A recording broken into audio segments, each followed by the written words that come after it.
Bom dia, irmãos! Hoje, na lição de número 4 da série de estudos do livro de Marcos, a ênfase será no capítulo 6. O pastor Hernandes inicia seu comentário sobre este capítulo, referindo-se ao capítulo 5 como o triunfo da fé.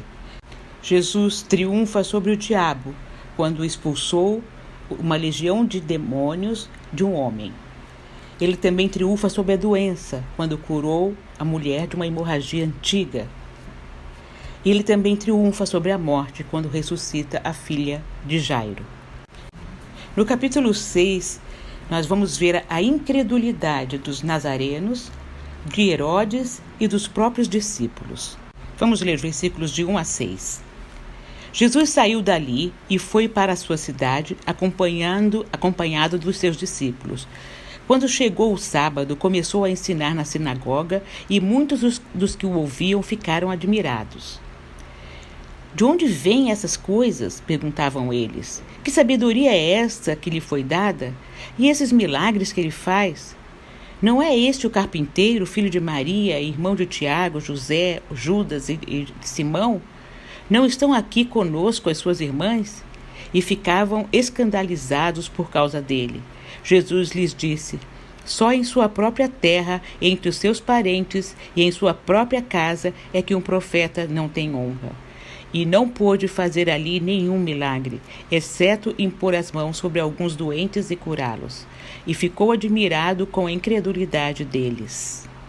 Jesus foi visitar a sua terra, Nazaré, e em vez de ser bem recebido, ele foi rejeitado de uma forma bem hostil. Ele já havia iniciado seu ministério a partir de Cafarnaum. Já era bem conhecido e por isso decidiu fazer uma viagem até Nazaré, a cidade onde passou a sua infância. Portanto, era bem conhecido. Os nazarenos conheciam Jesus, seus pais, seus irmãos.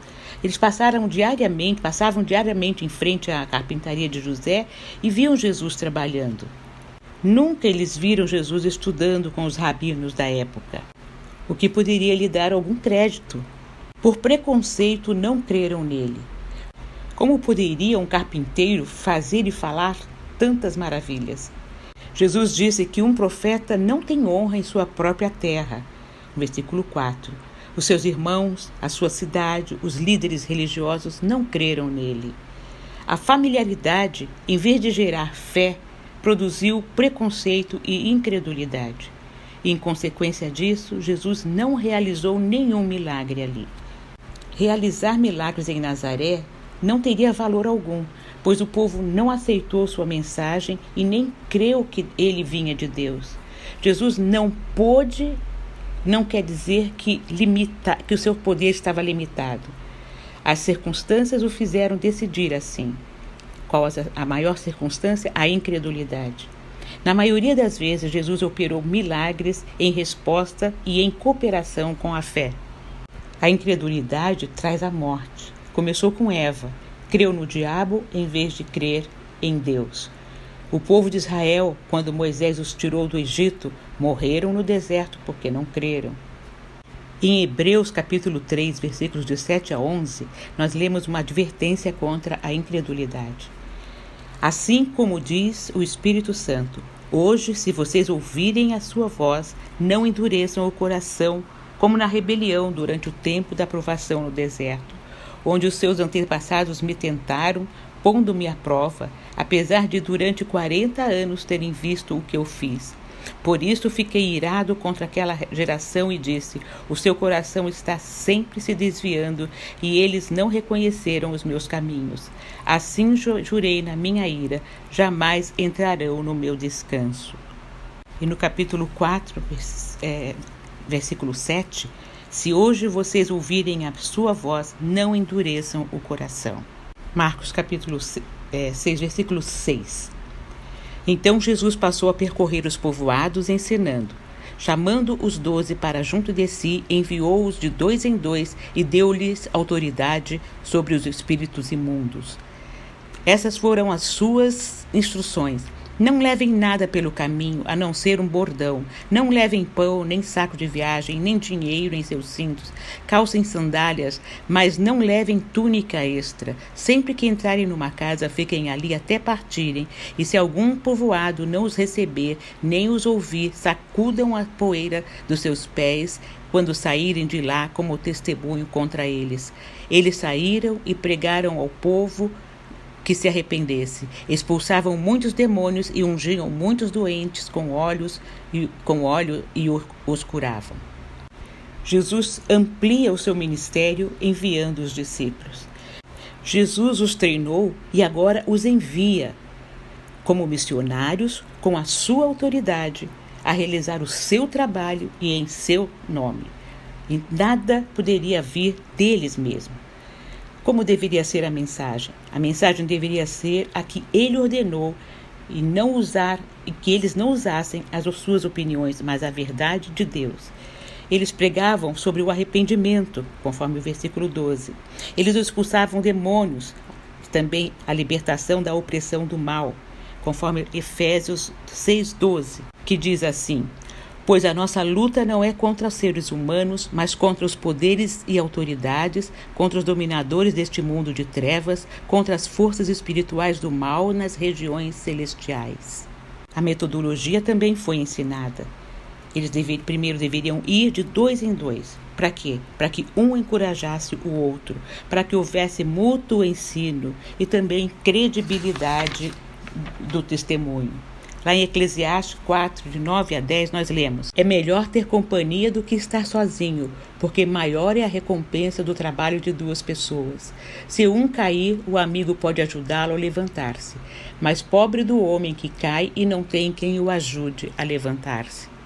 Na segunda carta aos Coríntios, capítulo 13, versículo 1, diz assim: toda questão precisa ser confirmada pelo depoimento de 2 ou 3 testemunhas, também baseando-se em Deuteronômio 19:15. Então, eles deveriam ir de 2 em 2 e deveriam também não levar provisão, nem roupa, nem comida, nem dinheiro. Deveriam confiar no provedor, não na provisão. Jesus estava mostrando que o trabalhador é digno do seu salário, que eles seriam adequadamente supridos e isso os faria manter vivendo pela fé. Isso também evitaria que fossem invejados ou temidos. Eles deveriam sair de 2 em 2, eles não deveriam levar nada, confiar na providência, na provisão de Deus, e também deveriam ser sensíveis à cultura do povo. Onde estivessem hospedados, ali comeriam e se adaptariam. Os pregadores não podem violentar a cultura do povo ao pregar a eles. O evangelho deve ser anunciado dentro do contexto cultural de um povo. Na época, a hospitalidade era um dever sagrado. Havia a saudação, o lavar dos pés, a oferecer a comida, a alimentação. Eles protegiam e acompanhavam na despedida. Então era um cuidado total com o hóspede. Jesus ensinou também que deveriam aproveitar as portas abertas e não forçar as portas fechadas. Onde houvesse rejeição, os apóstolos não deveriam permanecer. Ao contrário, deviam seguir adiante. Jesus também alertou: quando a mensagem ou mesmo o mensageiro fosse rejeitado, hostilizado, eles deveriam sair dali e sacudir a poeira dos pés. Deveriam se afastar e desprezar o lugar, considerar o território, o solo, impuro. Lá em Salmos 26, 4 e 5 diz assim: não me associo com homens falsos, nem ando com hipócritas. Detesto o ajuntamento dos malfeitores e não me assento com os ímpios.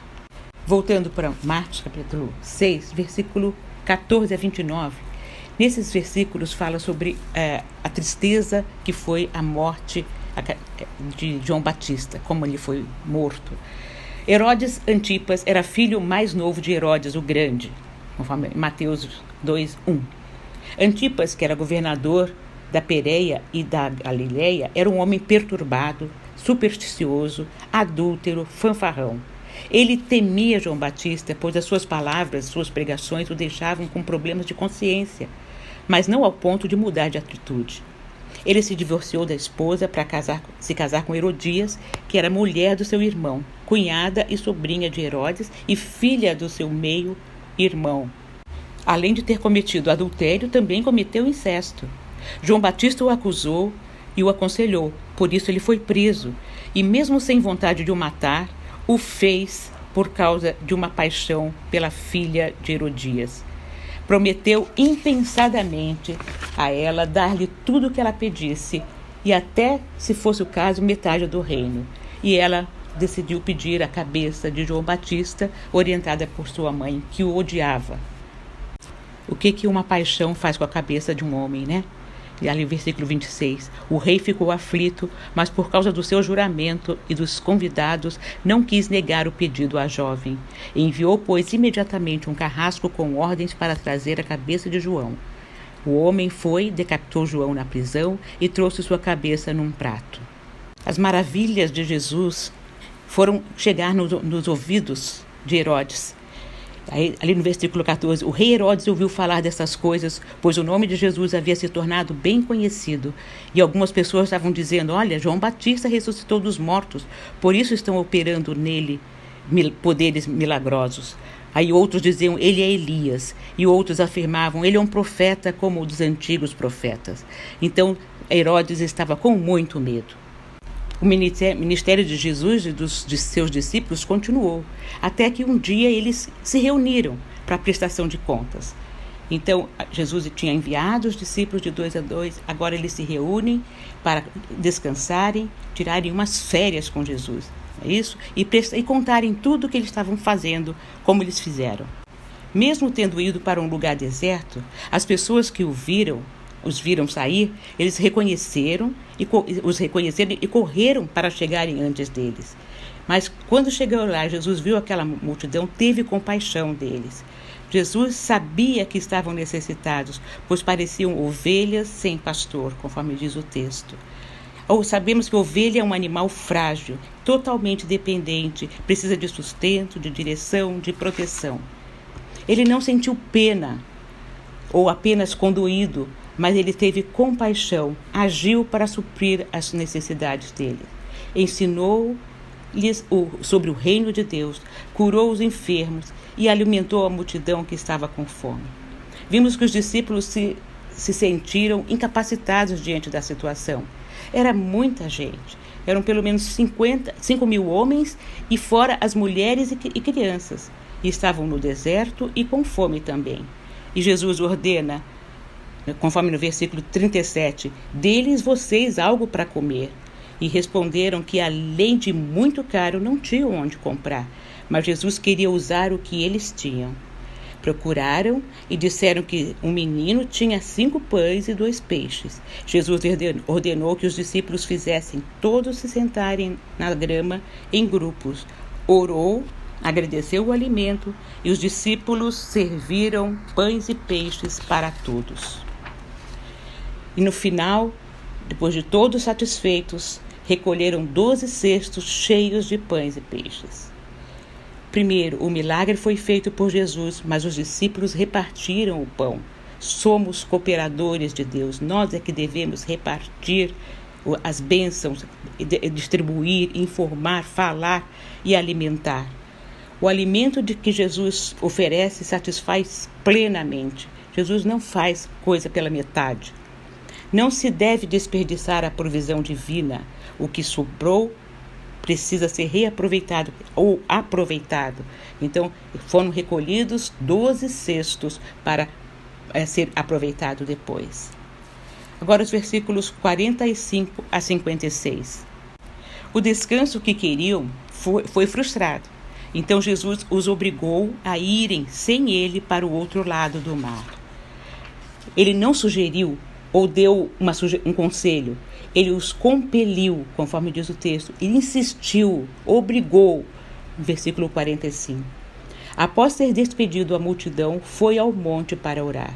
Por que Jesus os obrigou a irem antes dele? Primeiro, para evitar que fossem tentados a distorcerem sua missão fazendo-o rei. João explica direitinho, ali no capítulo 6, versículos 14 e 15 de João, diz assim: depois de ver o sinal milagroso que Jesus tinha realizado, o povo começou a dizer: sem dúvida, esse é o profeta que devia vir ao mundo. Sabendo Jesus que pretendiam proclamar o rei à força, retirou-se novamente sozinho para o monte. Os discípulos ainda não estavam prontos para enfrentar esse tipo de teste, pois a visão do reino ainda era aquela muito nacionalista e política. Esperavam um rei tipo Davi. Eles poderiam ser tentados a cooperarem com o povo para fazê-lo rei. Outro motivo que Jesus os obrigou a irem antes dele foi que ele queria orar por cada um deles. Também Jesus queria ensiná-los que, apesar da obediência, eles obedeceram, mas que também poderia sofrer tempestades no caminho. E ensinar também que, mesmo estando angustiados, amedrontados, apavorados, e que achando que Jesus estava demorando a chegar, a socorrê-los, mesmo crendo que, apesar de gritar e clamar e não ver a presença de Deus, de Jesus, ele vai chegar. Jesus queria ensinar isso a eles. Ele sempre vem ao nosso encontro na hora da tempestade, ainda que pareça tarde demais. Ele nos acalma primeiro, conforme no versículo 50. Coragem, sou eu, não tenham medo. Depois que ele está conosco, a tempestade cessa. Versículo 51. Então subiu no barco para junto deles e o vento se acalmou. No livro Os Evangelhos, do pastor Hernandes Dias Lopes, diz assim: a tempestade pode ser terrível e longa, pode até retardar a sua chegada, mas nunca impedirá que você chegue salvo e seguro no porto celestial. Amém.